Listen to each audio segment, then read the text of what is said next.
Believe that being unalived by your racial preference after you've disrespectfully placed them high up on the totem pole has got to be some form of ancestral poetic justice. Scrolling on TikTok and I stop at BK page because he's talking about some man named Telvin Osborne.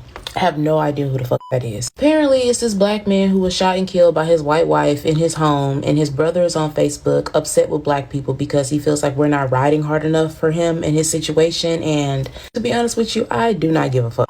I don't care about that man passing away, because the same man who died by his preference was the same man that got up on the internet and said he would rather a dog a black woman.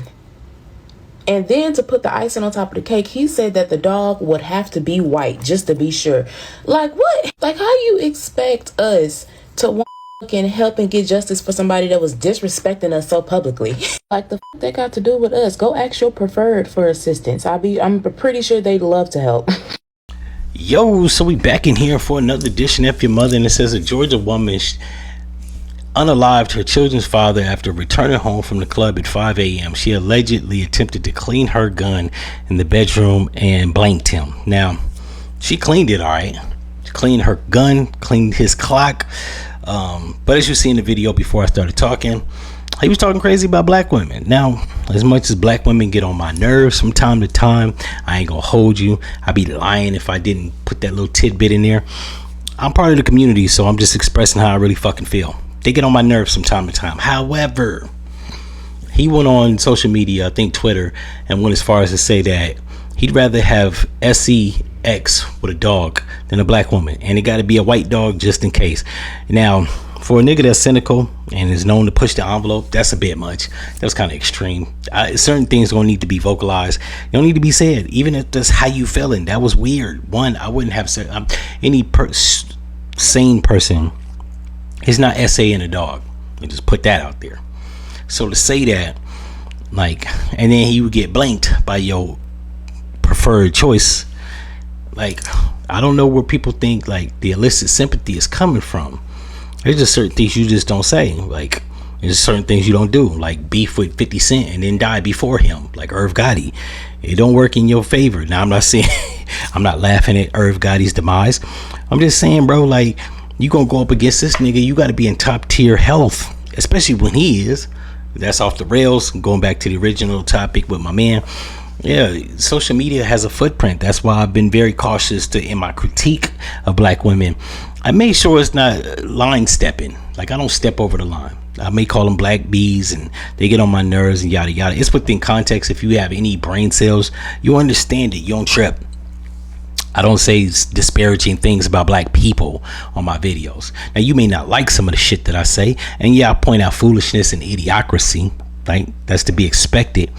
But I don't badmouth my people. Like, there's one thing of badmouthing your people, like criticizing your people, and there's another whole other thing of badmouthing your people, like to the point where it's just, yeah, bro, you could have went the rest of your life without mentioning that. However, it backfired. She took him out. She wasn't gonna get charged until people on social media and the family made a fuss about it. You know what I'm saying? And they down in good old Georgia, where, let's just say, ain't that where Ahmaud Arbery was blasted, down somewhere in South Georgia? And it took a month for the charges to be filed